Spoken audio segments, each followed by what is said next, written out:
Welcome you all. I am Raja and today we will discuss about the second chapter of civics, what is democracy and why democracy. The first thing that came in our mind after reading the topic of the chapter, democracy.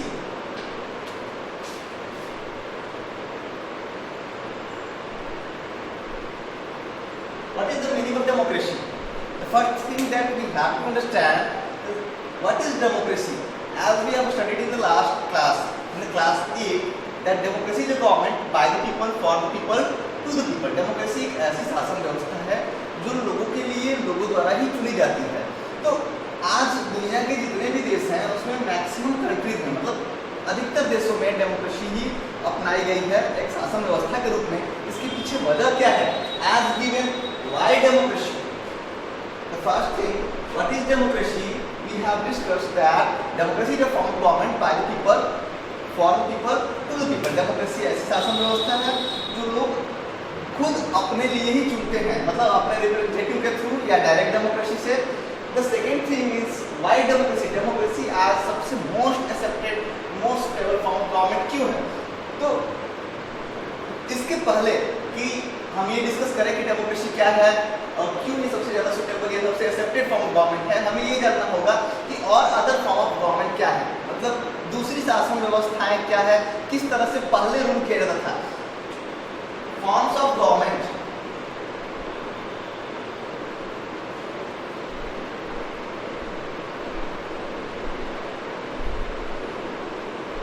कितने forms of government हैं जिससे पहले rule किया जाता था या आज rule किया जाता है? तो जो सबसे पहला नाम हमारे दिमाग में आता है वो है मोनार्की।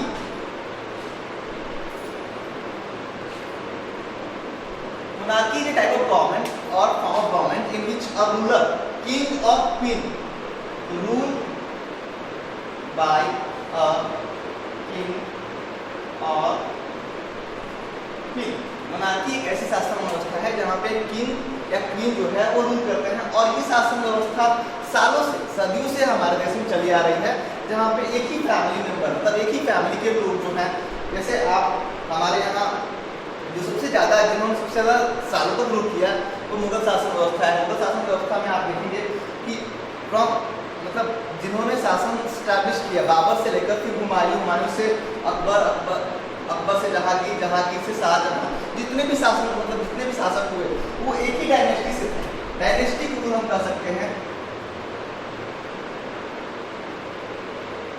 डायनेस्टिक रूल, मतलब एक ही डायनेस्टी से थे, फादर के बाद उसका सन, फिर उसके बाद उसका सन, फिर उसके बाद उसका सन, मतलब ऐसे बहुत सारे लोगों ने रूल किया, और इस तरह की शासन व्यवस्था कहा जाता है मोनार्की।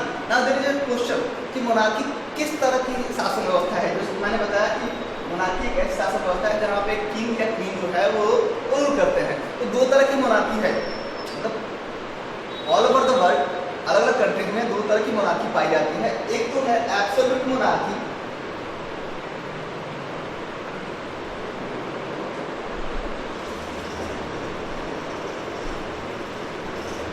एब्सोल्यूट मोनार्की जो फर्स्ट फॉर्म ऑफ गवर्नमेंट है। मोनार्की में जो फर्स्ट टाइप है वो है absolute form, absolute monarchy. Absolute monarchy का मतलब जो भी रूल है, मतलब जो भी रूलर है, किंग और क्वीन, उसके पास सारी पावर, जितने भी अदर मिनिस्टर्स होते हैं या नोबल्स होते हैं उनकी पावर लिमिटेड होती है, और सबसे ज़्यादा पावर जो होती है वो किंग और क्वीन के हाथ में होती है, वो अनलिमिटेड होती है। जैसे आपने अभी एक मूवी आई बाहुबली, उसमें देखा, उन्होंने कहा, मतलब जो माता होती है शिवगामी देवी, उन्होंने कहा कि मेरा जो कथन है वही शासन है। तो वैसे ही एब्सोल्यूट मोनार्की में जो मोनार्क करता है या जो मोनार्क ने जो सोचा, जो चाहा, वही शासन व्यवस्था हो जाती है, उसी के अकॉर्डिंग शासन व्यवस्था, मतलब शासन चलता है। That is called absolute monarchy, जहाँ पे उसके पास अनलिमिटेड पावर होती है। अनलिमिटेड पावर मतलब उसको कोई रोकने वाला नहीं होता। जनता अगर चाहे भी, कोशिश भी करे तो मोनार्क को रोक नहीं पाती। तो उस फॉर्म ऑफ गवर्नमेंट को हम कह सकते हैं एब्सोल्यूट मोनार्की, जहाँ पे कोई मोनार्क को या रूलर को रोकने के लिए कोई दूसरा पर्सन या कोई दूसरी, मतलब कम्युनिटी के कोई मेंबर ऐसा नहीं होता जो उसे रोक सके। दूसरी जो शासन व्यवस्था है वो है constitutional monarchy, the second form of government.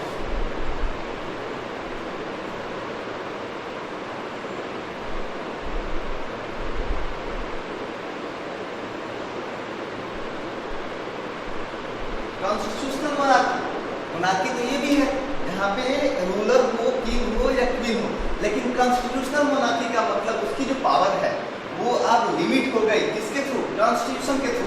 आप जानते हैं constitution is a rule book through which a country is governed और कंट्री इज रूल्ड। कॉन्स्टिट्यूशन क्या है? एक रूल बुक है जिसके थ्रू एक कंट्री को रूल किया जाता है या गवर्न किया जाता है। तो कॉन्स्टिट्यूशनल मोनार्की में जो मोनार्क होता है उसकी जो भी पावर होती है उसको लिमिट कर दिया जाता है कॉन्स्टिट्यूशन के थ्रू। कॉन्स्टिट्यूशन के ज्यूरिडिक्शन के बाहर जाकर वो कोई भी कानून नहीं बना सकता। जैसे इंग्लैंड में आज भी प्रिंस और प्रिंसेस हुआ करते हैं, आज भी वहाँ पे प्रिंस, प्रिंसेस, क्वीन या किंग हुआ करते हैं, लेकिन उनकी पावर जो है वो लिमिटेड है। किसके थ्रू? कॉन्स्टिट्यूशन के थ्रू। कॉन्स्टिट्यूशन उनकी पावर क्या करता है? लिमिट करता है। तो हमने दो तरह की मोनार्की पढ़ा, एक तो एब्सोल्यूट मोनार्की जहाँ पर मोनार्क के पास अनलिमिटेड पावर हो। एब्सोल्यूट मोनार्की मतलब अनलिमिटेड पावर।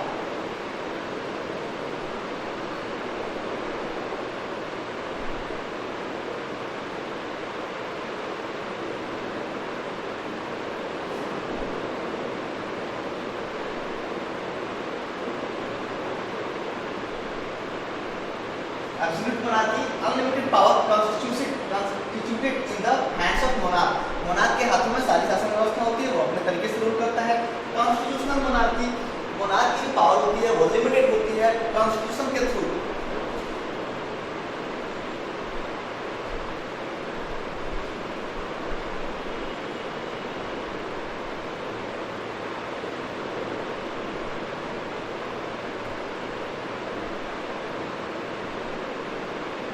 जहाँ पे मोनार्क की पावर होती है वो कॉन्स्टिट्यूशन के थ्रू लिमिट कर दी जाती है। तो दो तरह की मोनार्की में सिस्टम होते हैं, एक एब्सोल्यूट मोनार्की, दूसरा constitutional monarchy. Now the second form of government is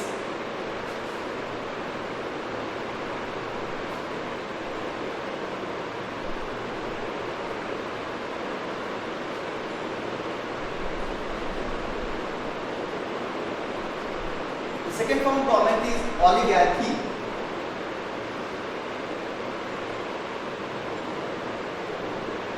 जहाँ पे कुछ लोग या एक कास्ट, एक रिलीजन के लोग जो हैं उनके पास ही सारी पावर होती है और वो अपने तरीके से रूल करते हैं।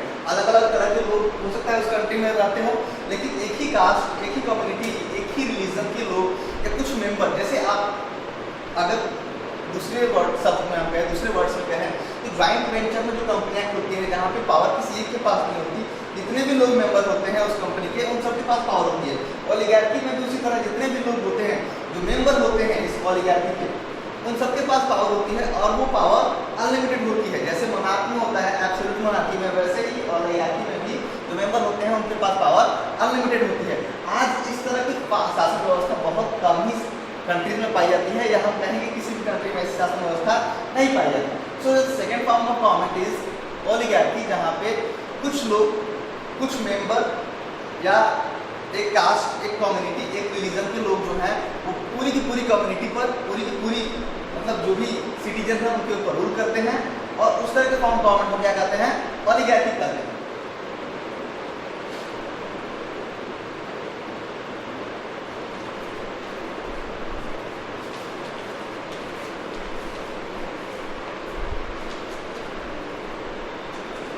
Third form of government is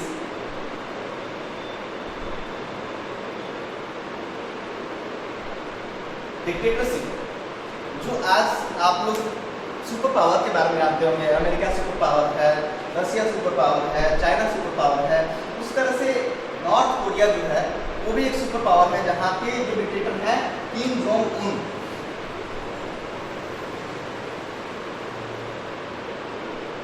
Kim Jong Un एक डिक्टेटर है नॉर्थ कोरिया का। डिक्टेटरशिप मतलब एक ऐसा पर्सन, डिक्टेटरशिप मतलब एक ऐसी शासन व्यवस्था जिसकी सारी पावर एक ही पर्सन के हाथ में हो, और मोनार्की की तरह ये डायनेस्टिक रूल नहीं होता। मतलब ऐसा नहीं कि एक डायनेस्टी के बाद कोई दूसरी डायनेस्टी रूल करती है। एक डिक्टेटर के बाद जाने के बाद हो सकता है कि एक डिक्टेटर रूल कर रहा हो, तो एक डिक्टेटर जो है वो रूल कर रहा है 10 साल 15 साल उसने रूल किया, फिर जैसे ही वो वीक हुआ दूसरे डिक्टेटर ने उसकी शासन व्यवस्था को अपने हाथों में ले लिया और फिर वो अपने तरीके से रूल करना शुरू कर देता है। तो डिक्टेटरशिप एक ऐसी शासन व्यवस्था है जहाँ पे किसी एक ही पर्सन के पास सारी पावर होती है और कॉन्स्टिट्यूटेड होती है, उसके हाथों में होती है, वो अपने तरीके से रूल करता है, और जो फ्यूचर होता है उस कंट्री का वो डिसाइड करता है कि फ्यूचर इस कंट्री का कैसा होगा। That is called dictatorship. Jong, north Korea के जो डिक्टेटर है, वो वहाँ की शासन व्यवस्था कैसी होगी वो खुद डिसाइड करते हैं। कोई दूसरा पर्सन जो भी उनके मेंबर्स होते हैं, मिनिस्टर्स होते हैं, वो सिर्फ उनको गाइड कर सकते हैं, उनको मतलब बता सकते हैं, सजेशन दे सकते हैं, ना कि उनकी पावर को लिमिट कर सकते हैं। वो भी अनलिमिटेड पावर होती है डिक्टेटरशिप में। The last one is democracy.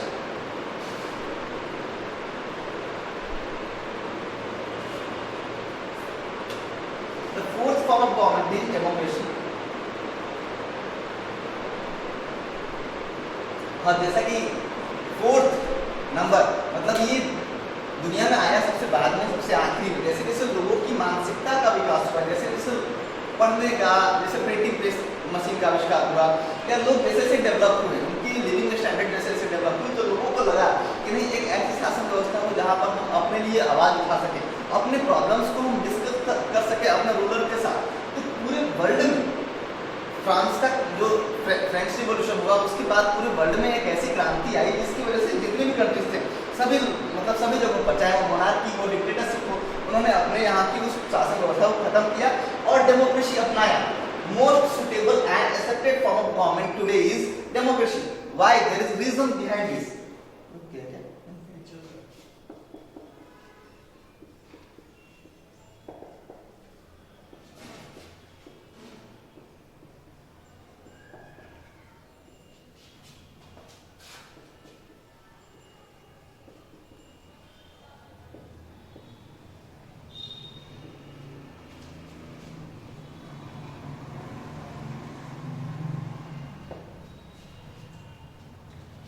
Democracy, most suitable and accepted form of government all over the world. Reason why? Why democracy is most suitable and accepted form of government today all over the world?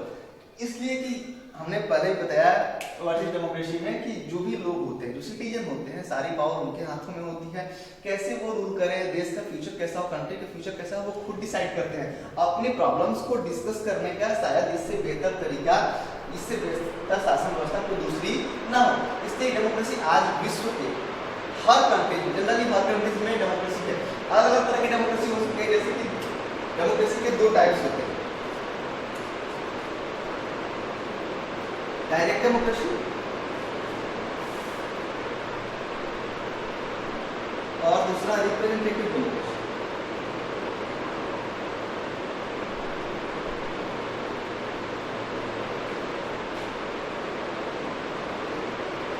Direct democracy में जितने भी लोग होते हैं, एक country में रहने वाले जितने लोग होते हैं, वो डायरेक्टली पार्टिसिपेट करते हैं डेमोक्रेसी में, या तो खुद इलेक्ट होते हैं, चूज करते हैं। रिप्रेजेंटेटिव डेमोक्रेसी में पूरी कंट्री को अलग अलग पार्ट में डिवाइड कर दिया जाता है, अलग अलग कंस्टिट्यूएंसीज में डिवाइड कर दिया जाता है, और हर कंस्टिट्यूएंसी से चूज करके एक पर्सन आता है, एक मेंबर आता है, और उनको कहा जाता है रिप्रेजेंटेटिव। वो जो रिप्रेजेंटेटिव होते हैं वो वहाँ की कंस्टिट्यूएंसीज के लोगों की प्रॉब्लम्स को डिस्कस करते हैं और पूरी कंट्री के लिए एक सेट ऑफ रूल तैयार करते हैं, जिसके थ्रू वो कंट्री जो है वो गवर्न होती है। तो दो तरह की डेमोक्रेसी होती है, एक डायरेक्ट डेमोक्रेसी जहाँ पे लोग खुद ही मतलब पार्टिसिपेट करते हैं, दूसरा जो होता है रिप्रेजेंटेटिव डेमोक्रेसी, जहाँ पे लोगों के चुने हुए रिप्रेजेंटेटिव जो हैं वो डेमोक्रेसी पार्टिसिपेट करते हैं, रूल बनाते हैं और फ्यूचर डिसाइड करते हैं कंट्री का कि फ्यूचर कैसा हो।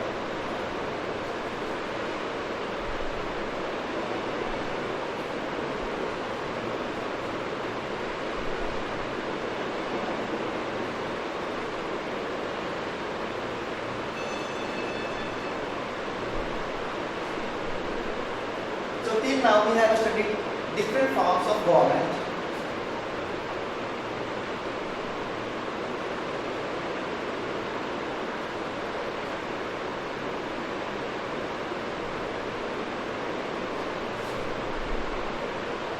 In which we first have discussed monarchy,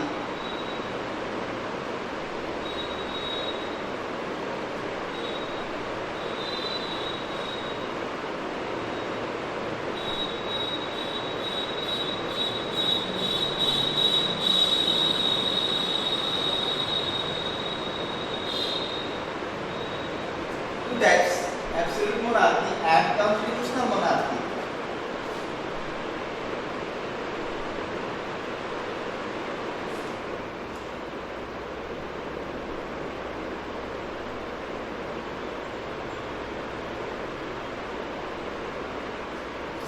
one we have discussed oligarchy.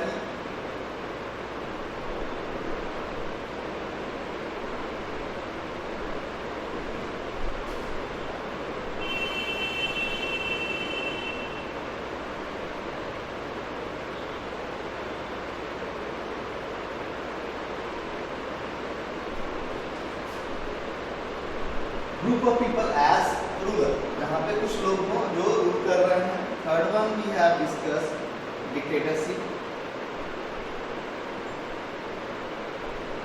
जहाँ पे कोई एक डिक्टेटर हो, एक पर्सन हो, उसके हाथ में सारी पावर हो, सारी शासन व्यवस्था हो, वो अपने तरीके से रूल कर रहा है. And the fourth one we have discuss democracy.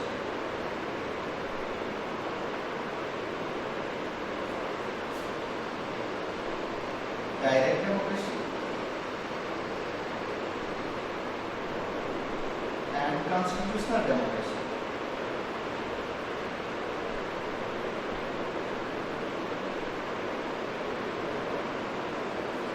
I hope you understand all these topics clearly. If you have any doubt, you can ask on my personal number, as you know very well. Now we have to discuss features of democracy.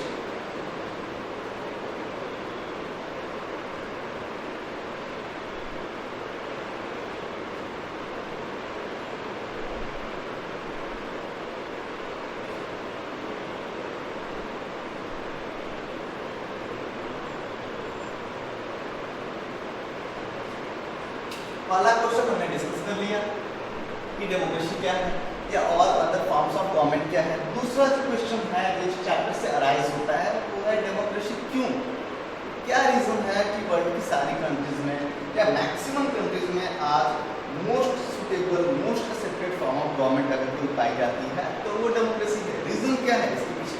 तो there are many reasons, बहुत सारे reasons है इसके पीछे. The first one is features of democracy.